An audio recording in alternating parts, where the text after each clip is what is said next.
Oh shit. My reaction was, it's so much funnier than I thought it would be. And I thought it was funny. When I was reading the script and turning the pages, I was chuckling to myself. But when I was sat in the audience, people were cackling and dying with laughter. So that was lovely. Peg is Birdie Jay's longtime suffering assistant.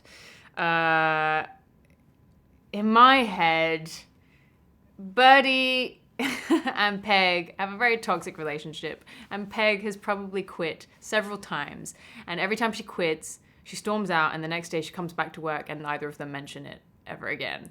And I think that that's happened over and over, and she's just stuck in this vortex of wanting to get out and work somewhere else, but also Birdie needs her, and Birdie is like a child without her.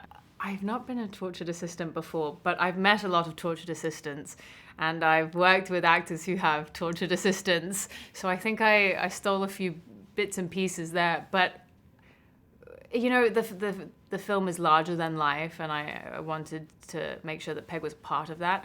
A big part of the process, honestly, was coming up with her look and her style, her costume. And Jenny's a costume designer.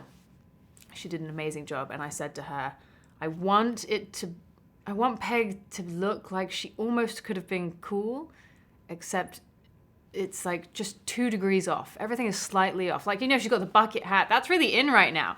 But then it's like, oh, with the sports bra that's like creating a uniboob.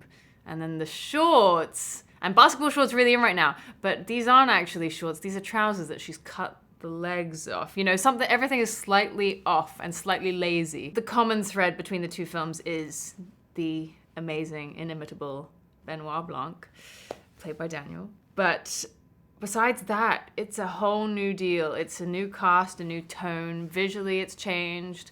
It's obviously much more warm and exotic than the last one, but it's still a murder mystery at the core, and it's just a roller coaster, which I think the first one was too. I wanted to be in the film because I'm such a huge fan of Rian, and I really just wanted to be on a set and watch him and study him and learn as much as I could about directing from him. And also I wanted to see, you know, Edward Norton, Kate Hudson, Catherine Hahn, like Leslie. These are people who I am such big fans. I'm such a big fan of, and to see them in action, and how each one prepared and what they brought to the table was just an honor.